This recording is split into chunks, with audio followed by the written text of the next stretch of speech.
vous adresser mes salutations et mes remerciements pour votre présence à cette réception. Aujourd'hui est un grand jour pour notre commune. En effet, nous nous dotons d'un véhicule utilitaire de type Iveco Daily 4x4, comme vous pouvez le voir. Ce véhicule vient en remplacement d'un ancien camion qui a de plus en plus de difficultés à passer au contrôle technique compte tenu de son état. Son coût avec la lame est de 77 000 €.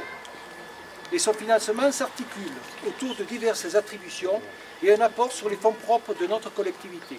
À savoir, 15 000 € nous arrivent de l'État, au travers de la dotation d'équipement des territoires ruraux, DETR. Je tiens à remercier M. le sous-préfet qui représente Mme le préfet pour son engagement et celui des services de l'État. La région, fidèle partenaire qui, au travers du Fonds de solidarité locale, nous a attribué, FSL, nous a attribué un chèque de 15 000 € remis en main propre par son vice-président Jean-Yves Roux à l'occasion d'une cérémonie dédiée. Le département que nous avons sollicité par une avance remboursable sans intérêt de 10 000 €, le ministère de l'Intérieur, grâce à la réserve parlementaire dont notre député Gilbert Sauvant a bien voulu nous faire profiter pour un montant de 10 000 € au travers des travaux investissements divers d'intérêt local TDIL. Mes remerciements s'adressent également à Jocelyne, notre secrétaire, pour la qualité de son travail dans la constitution des dossiers de demande de financement, aux conseillers municipaux, pour leur accord unanime quant à la priorité et la nécessité de voir aboutir un tel projet dans un premier temps et sur le choix de ce type de véhicule dans un second temps. Un tel investissement, pour une commune comme la nôtre, est plutôt judicieux. Il va nous permettre de mieux nous adapter aux tâches induites par une nouvelle gestion plus rigoureuse de nos stations d'épuration, suite à leur mise aux normes, faire le transport de matériaux lourds, encombrants et végétaux, mais également procéder dans des conditions optimales au déneigement des voies difficiles d'accès de la commune en toute sécurité. Nos ambitions vont au-delà d'un simple nettoyage superficiel des rues ou promenade en ville, vous en conviendrez. Qui peut le plus, peut le moins, c'est ce que la Commission s'est dit lorsque nous avons eu à débattre sur le choix d'un tel investissement. Il ne me reste qu'à souhaiter qu'il y ait un peu de neige pour tester la lame et la motricité de ce véhicule et beaucoup de travail pour que nos employés puissent se familiariser avec ses multiples fonctions. La phase numéro 2 sera la construction d'un garage dans le prolongement de l'existant derrière nous, destiné à abriter ce camion. Et là, je me tourne vers notre sénateur, Claude Domézel, pour le remercier chaleureusement pour l'utilisation d'une partie de la réserve parlementaire qui nous sera fort utile en temps et heure. Merci encore à vous tous pour votre présence. Merci au garage Todesco de Saint-André-les-Alpes qui a réalisé la meilleure offre, ou du moins la plus adaptée. Mon ultime souhait est que nos employés s'approprient le plus vite possible et le mieux possible de l'ensemble des possibilités offertes par ce camion pour en faire un usage au bénéfice du tous.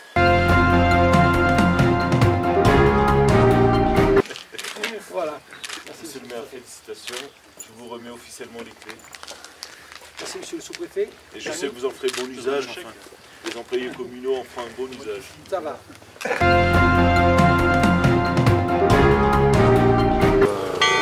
Avec toi, Thierry, ce jour, parce que c'est vrai qu'aujourd'hui, c'est un événement. Tout à l'heure, nous allons fêter le retour de Francis Collomb ici présent et que je tiens à saluer, mais aussi par rapport à l'inauguration en premier temps de ce beau véhicule qui a été demandé par la commune de Saint-Julien-du-Verdon. C'est vrai que ce fonds qui est créé, le fonds de solidarité locale, avait été créé sous mon prédécesseur qui était Christophe Castaner, qui en avait eu l'idée. Et donc on avait eu des difficultés pour maintenir cette action et surtout ce fonds au niveau de la région par rapport aux problèmes financiers que toutes les collectivités à l'heure actuelle ont subi, c'est-à-dire une restriction budgétaire par rapport à des dotations qui sont de moins en moins importantes et surtout des recettes.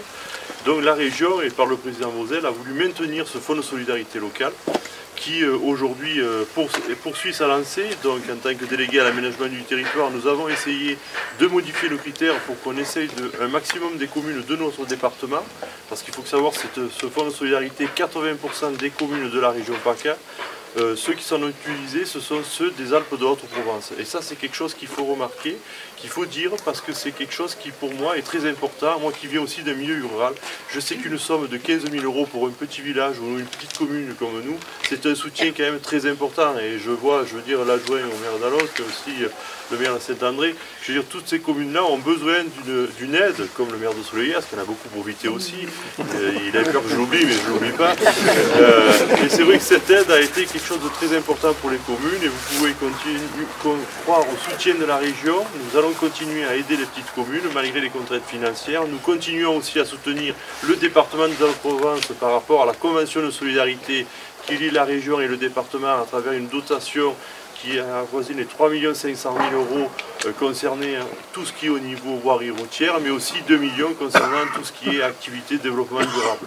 Donc la région n'oublie pas la solidarité départementale et continuera à poursuivre, et vous pouvez compter sur mon engagement avec Gilbert Sauvin pour qu'on puisse défendre les intérêts de notre département, autant bien à travers la région, mais aussi au niveau du département. Voilà, je ne vais pas plus en dire, et puis en tout cas je vous remercie de votre présence ici aussi nombreuse. Ça fait vraiment chaud au cœur de vous retrouver tous.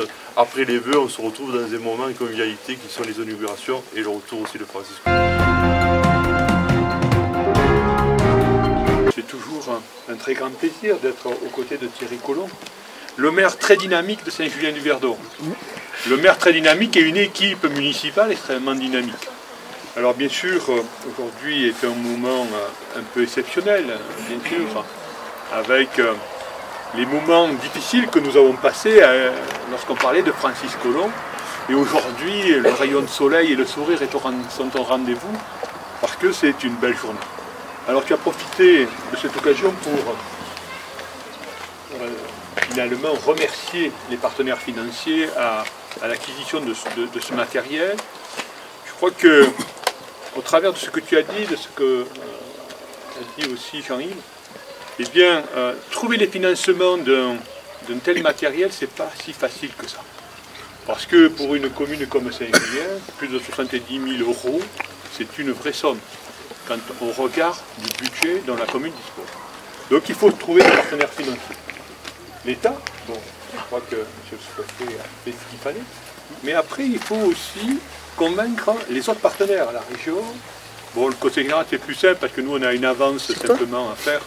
C'est moins compliqué. Et bien sûr, il existe une réserve parlementaire dont disposent des parlementaires, les sénateurs et les députés. Et donc Thierry m'avait demandé de lui accorder une petite aide, c'est ce que j'ai fait. Mais il fallait tout rassembler. Alors, entre le moment où on fait le projet, le moment où on a rassemblé les financements et le moment où on détient le matériel, il se passe un certain temps. Et il faut de la pugnacité, quoi, et de la constance pour y arriver. Et Thierry, c'est quelqu'un qui a ça dans l'esprit, c'est-à-dire qui a, bien entendu, à cœur son village, à cœur de faire en sorte que les gens de ce village eh bien, puissent vivre normalement, avec des services, avec tout ce qu'il faut. Et bien sûr, il lui faut mettre à disposition du personnel, le matériel adéquat, et puis bientôt les locaux.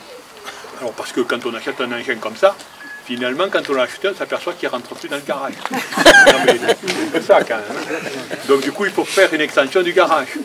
Mais c'est la vie, ça. Hein. Chaque fois qu'on fait un pas, ben, on réfléchit pour faire le suivant. Et donc, c'est tout à ton honneur. Et je crois que pendant cette mandature, hein, même si on n'est pas là pour en parler particulièrement, moi je suis venu de nombreuses fois inaugurer des réalisations à tes côtés. Et je crois que Saint-Julien, là, durant cette mandature, a vu quand même son village se moderniser et s'embellir. Je crois que tous les coins de Saint-Julien ont été aménagés, et aménagés avec goût. Et c'est pas rien, parce qu'à Saint-Julien, nous sommes dans un village, certainement un des plus beaux du département, hein, avec son lac au pied du village. Et je crois que on ne peut pas faire n'importe quoi à Saint-Julien. Il faut faire attention, parce que si on fait de belles choses, on en est félicité. Mais si on se trompe, je crois que c'est l'effet inverse. Or là, je crois que toutes les initiatives du conseil municipal ont vraiment très bien aménagé ce village. Donc Thierry, moi je voulais à la fois te remercier pour ton engagement, te féliciter pour toutes ces initiatives, mais aussi ces remerciements les élargir à ton conseil municipal, parce que, je le dis souvent, le maire propose, le conseil municipal dispose. C'est-à-dire que ce n'est pas le maire qui décide. Hein. Si le conseil municipal ne veut pas, ça ne se fait pas. Et après, la charge du maire de mettre en œuvre la décision du conseil municipal. Donc bravo pour tout ça, Thierry. Et moi, je suis très heureux d'être encore aujourd'hui devant un petit fourgon, on m'avait dit, bon, plutôt un camion, hein, tout neuf, tout reluisant. Tu as le souci de pousser la neige. Moi, je crois que tu as le temps de pousser la neige. Il vaut mieux qu'on la pousse à vos planes, à l'os, hein, parce que là, elle est utile. Ici, s'il y avait de la neige, on ne serait peut-être pas aussi nombreux. Donc, tant pis, hein, tu auras le temps d'étraîner tout ça. Et puis, les employés aussi, j'ai vu qu'ils étaient ravis. Donc, c'est aussi à leur intention. Donc, je pense que vous pourrez qu'améliorer les travaux que vous faites à cette équipe. Voilà, merci beaucoup.